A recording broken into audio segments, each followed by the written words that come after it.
요셉을 알지 못하는 바로가 일어나서 히브리인들 이스라엘 백성들을 심하게 탄압하고 고통을 주었습니다.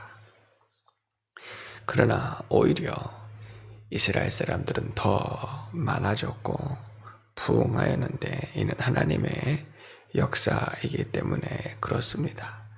그러나 바로는 더 강팍해지고 완악해져서 이들을 더 탄압하기를 시작하여 아이를 죽이라 산모들에게 명령하게 됩니다. 은밀하게 아이가 남자아이거든 해산하기 전에 뱃속에서부터 죽이고 아이가 죽어 나왔다 말하라고 하였지만 산모들이 십부라와 부하가 하나님을 경외함으로 이 생명을 존중히 여겨서 아이들의 생명을 살리고 왕에게 대답할 때에 히브리 여인들이 아주 건장하고 아주 튼튼하여서 건강하여서 우리가 가기도 전에 그들이 해산을 하였습니다 하여서 생명들을 살리니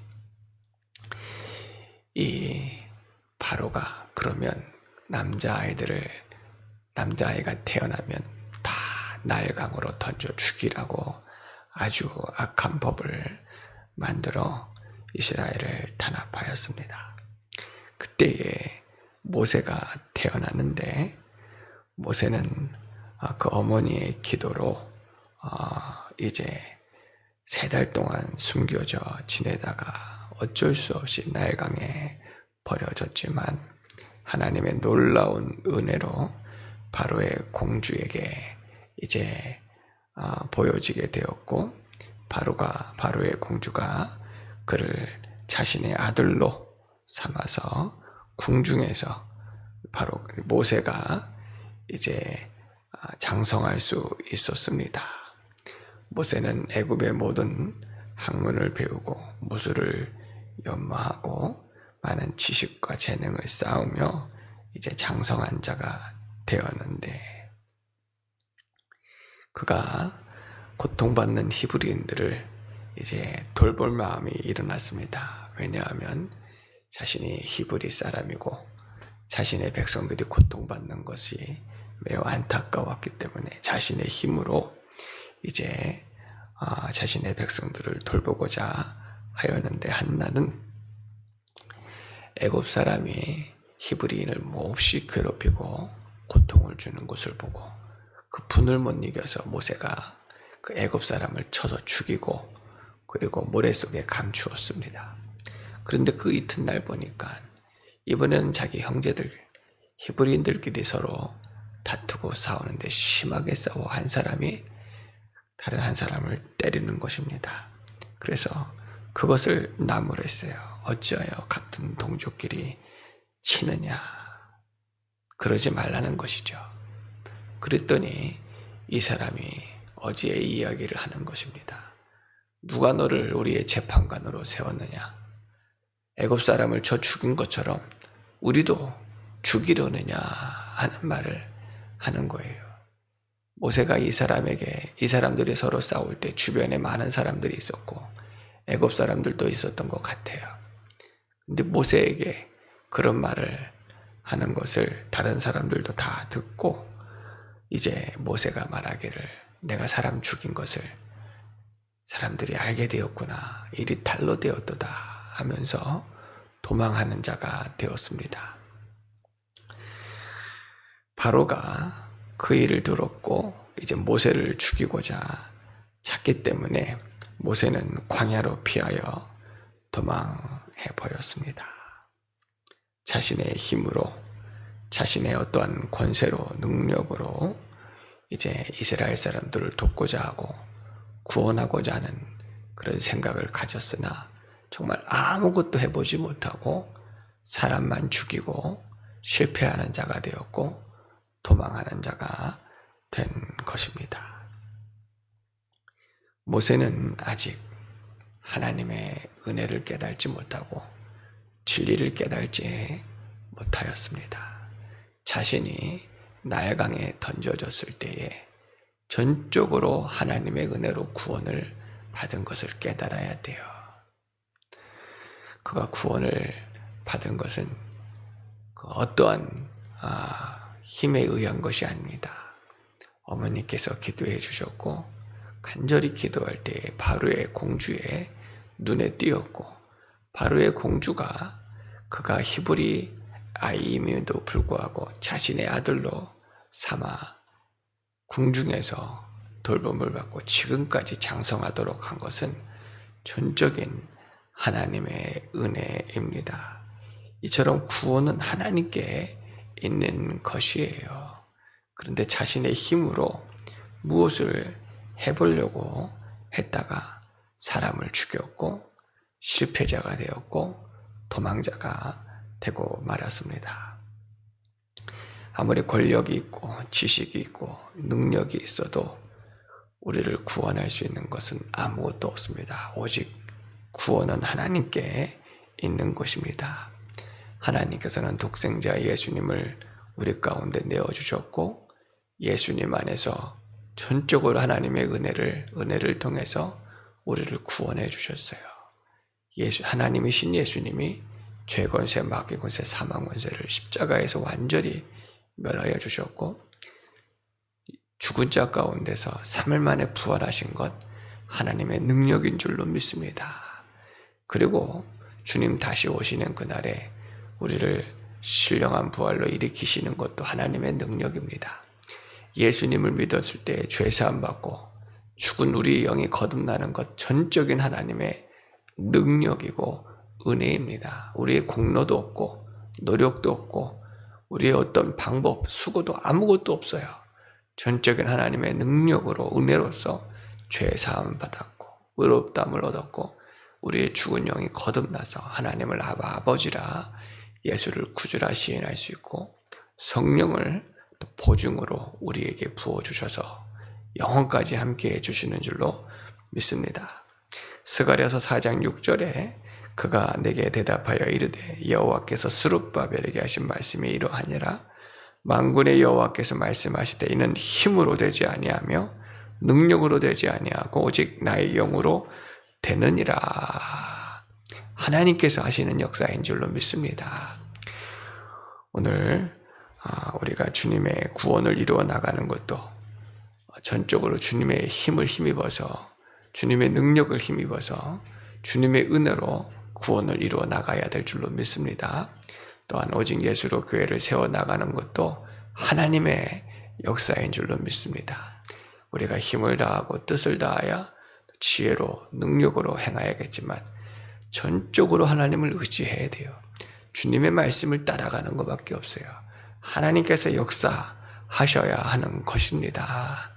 그래서 하나님께 은혜를 구하고 도움을 구하고 주님의 능력을 힘입어서 마침내는 하나님께서 행하셨다. 하나님의 역사를 우리 깨닫고 감격 감사하며 찬양하며 하나님께 영광 올려드려야 될 줄로 믿습니다.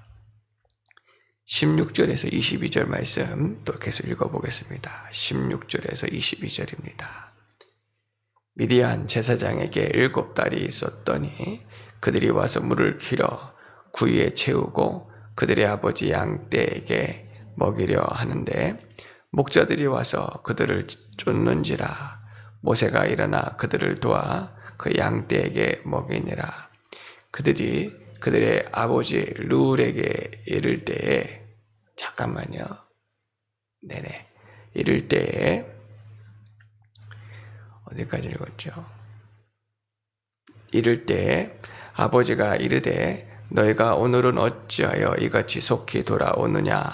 그들이 이르되 한 애굽 사람이 우리를 목자들의 손에서 건져내고 우리를 위하여 물을 길어 양떼에게 먹였나이다. 아버지가 딸들에게 이르되 그 사람이 어디에 있느냐. 너희가 어찌하여 그 사람을 버려두고 왔느냐. 그를 청하여 음식을 대접하라 하였더라.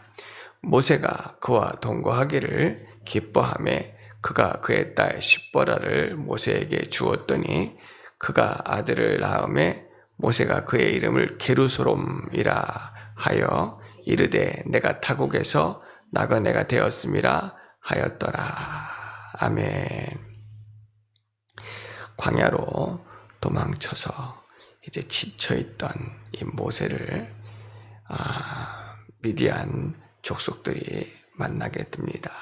미디안 족속들 중에서도 이제 구두라라고 하는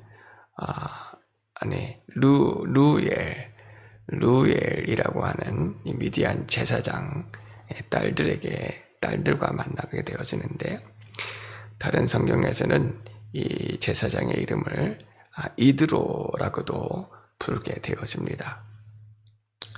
이 루엘에게 딸 7이 있었는데, 그들이 우물가에 양떼를 먹이려고 데려가는데 그곳에서 모세를 만나는 거예요. 그들이 우물가에서 양떼에게 물을 먹이려 하는데, 다른 목자들이 이 여인들을 루엘의 딸들을 괴롭히고 물을 못 먹이게 하는 것을 보고 모세가 그들을 도와주었습니다. 그리고 그럴 때에 이 딸들이 가서 아버지에게 그 일들을 이야기하니 그를 속히 데려오라 하여서 그를 영접하였고, 결국은 모세는 이 미디안 족속들과 함께 지내게 되었는데, 이 미디안 족속은 아브라함의 세 번째 아내였던 구두라라고 하는 사람의 첫 아들이었습니다. 그러니까 곧 이들도 아브라함의 후손이었던 거예요. 그런데 그 딸 중에 이제 십보라와 모세가 결혼을 하게 되었고 혼인을 하게 되었고, 그리고 모세가 아들을 낳았는데 이름을 게르솜이라 하여서 내가 타국에서 나그네가 되었음이라 라고 기록하고 있습니다.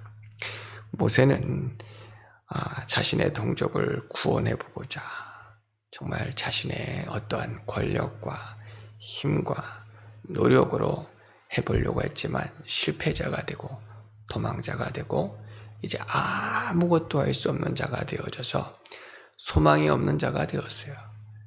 그 사람의 인생은, 모세의 인생, 이 실패자의 인생은 아무 의미 없이 그냥 살아가는 그런 인생이 되었습니다.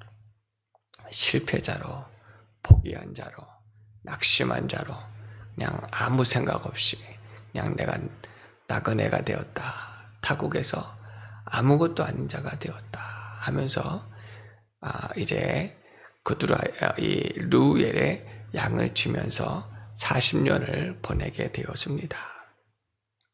사실 범죄 타락한 우리의 인생들은 아무것도 아니고 아무 소망도 없는 그런 연약한 인생이지만, 하나님께서 독생자 예수님을 내어주셔서 구원해 주셔서 우리가 하나님의 자녀구나, 우리에게는 소망이 있구나, 우리에게는 우리를 지으신 하나님의 목적이 있구나, 하나님의 영광을 닮아가는 것이고 또 하나님의 영광을 이루어가는 것이고 거룩하신 하나님께 예배하는 것이고 찬양하는 것이 우리를 지으신 그 목적이구나 하는 그 목적을 예수 그리스도 안에서 발견하게 되어집니다. 그러나 범죄 타락하고 실패한 사람들은 그냥 멸망하는 짐승과 같이 서로 물고 뜯고 싸우고 세상의 것들로 가득 부유함을 채우고, 그리고 아무 삶의 목적도 이유도 없이 살아가는 경우들이 많이 있습니다. 오늘 모세가 그러한 삶을 살아가고 있는 거예요. 오늘 우리들은 예수님을 믿어서 하나님을 또 예배하고 경배하고 찬양할 수 있기를 바랍니다. 예수님을 믿어서 구원받은 우리를 부르신 목적을 깨닫고, 또 사도 바울 같은 경우에는 자신을 부르신 목적을 분명하게 깨달아서 나의 달려갈 길을 다 가도록 주 그리스도 예수의 복음을 전하는 일을 위해서 내 생명을 조금도 귀한 것으로 여기지 않노라 하며 복음을 위해서 힘써 달려갔던 것을 보게 되어집니다. 오늘 우리들도 또 진리를 깨닫고 복음 되시는 주를 위해서 또 하나님의 영광을 위해서 나아갈 수 있는 저희들 되어지기를 바랍니다. 마지막으로 23절로 25절까지도 읽어보도록 하겠습니다. 여러 해 후에 애굽 왕은 죽었고 이스라엘 자손은 고된 노동으로 말미암아 탄식하며 부르짖으니 그 고된 노동으로 말미암아 부르짖는 소리가 하나님께 상달된지라. 하나님이 그들의 고통 소리를 들으시고 하나님이 아브라함과 이삭과 야곱에게 세운 그의 언약을 기억하사 하나님이 이스라엘 자손을 돌보셨고 하나님이 그들을 기억하셨더라. 아멘. 여러 해가 지난 후에 애굽 왕이 죽었습니다. 아마도 이스라엘 사람들은 애굽 왕이 죽으면, 자기를 괴롭히는 이 애굽의 왕 바로가 죽으면 조금 더 나은 생활을 할 수 있을 것이다. 아마도 이 고난이 그치지는 않을까 기대를 하였지만 이후에 보게 되어지면 오히려 더 악한 바로가 일어나서 또 이스라엘 백성들을 더 심하게, 더 악하게 고통을 주는 것을 보게 되어집니다. 모세는 이스라엘 백성들을 구원해보고자 했지만 도망하는 자가 되었고, 애굽의 왕 바로는 죽었지만 또 다른 바로가 일어나 또 이스라엘 백성들을 고통을 줄 때에 이스라엘 백성들에게도 세상에서는 아무런 소망이 없었어요. 하나님께 부르짖을 수밖에 없었습니다. 하나님께서는 그들의 고통 소리를 들으셨고 아브라함과 이삭과 야곱에게 세운 그 언약을 기억하셨으며 그들의 또 이스라엘 자손을 돌보시고자 하나님이 그들을 기억하셨다라고 말씀해 주시는 거예요. 오늘 이스라엘 백성들이 사실 이렇게 큰 고통, 어려움을 당하는 여러 이유들 중에 하나가 하나님을 잊었기 때문에 그렇습니다. 하나님께서는 놀라운 방법으로 요셉의 때에 이스라엘 백성들을 애굽으로 불러주셨고 그 큰 환난의 때에 그들을 지켜주셨고 안전하게 생활하게 하셨어요.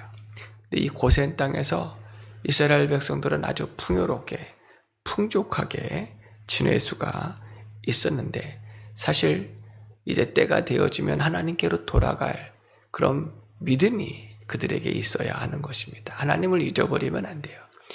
자신이 고센 땅에 와서 생활할 수 있는 것, 안전하게 보호받는 것, 전적으로 하나님의 은혜라 항상 기억하고 하나님만 섬기고 또 하나님 아브라함과 이삭과 야곱에게 언약하신 그 말씀, 언약의 말씀을 존중히 여겨드리고 그 말씀을 붙들고 살아가는 것이 중요합니다. 요셉은 그와 같이 살았거든요.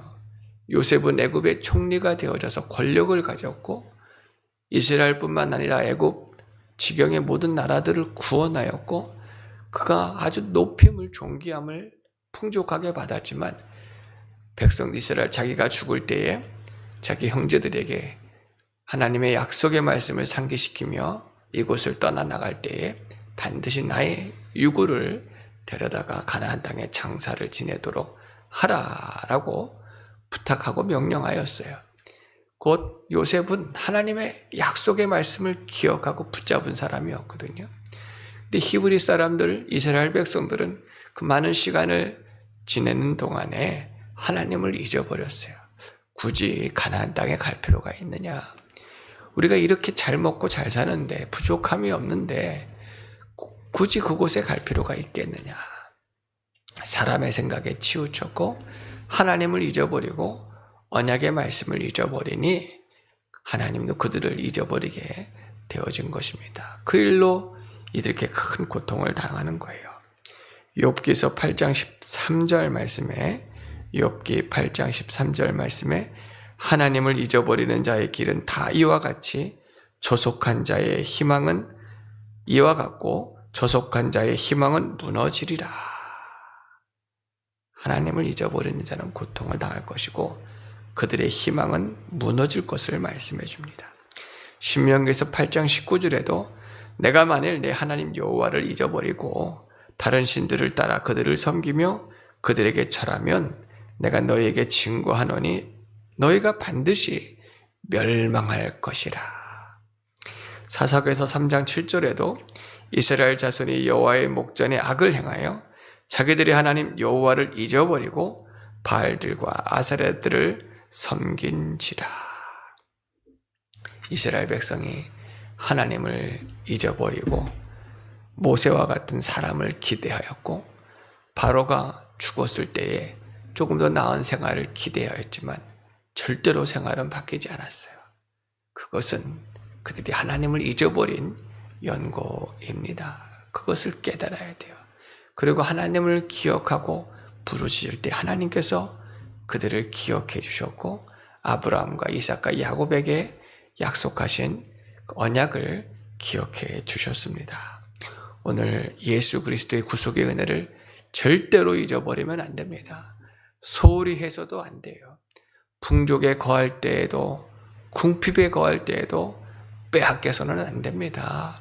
예수님의 구속의 은혜는 그 길이와 깊이와 넓이와 그 크기를 다 헤아릴 수가 없어요. 사도 바울은 더 알기 원하고 더 깨닫기 원하고 그 세계에 거하기 원하였습니다. 예수님의 구속의 은혜를 잠시라도 잊어버리면 안 돼요. 우리가 건강할 때에도 자녀들이 잘 되어지고 간역이 화목하고 또 풍요로울 때도 교만해서는 안 돼요. 잊어버리는 자는 예배를 소홀히 합니다. 말씀을 소홀히 합니다. 사명을 소홀히 합니다. 자기 중심으로 나갑니다. 하나하나 빼앗깁니다.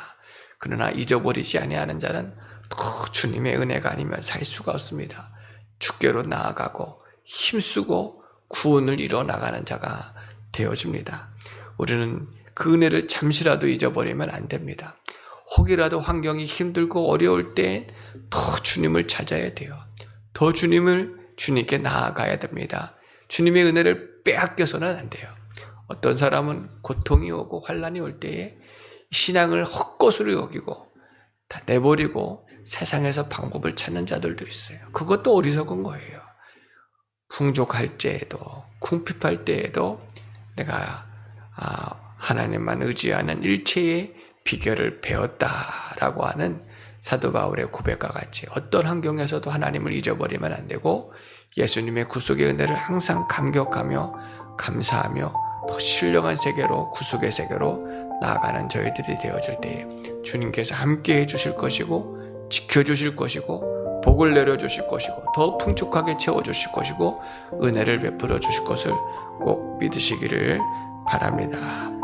그러므로 오늘 말씀을 통해서 바로가 죽었습니다. 그러나 또 다른 바로가 일어나서 이들을 괴롭혔을 때 하나님께서 그들을 기억해 주셨어요. 하나님의 은혜 가운데 거하는 세상이 악하여지더라도 우리는 항상 하나님께 나아가고 하나님의 보호와 도움과 인도를 받는 저희들 모두가 되어지기를 주의 이름으로 축원합니다.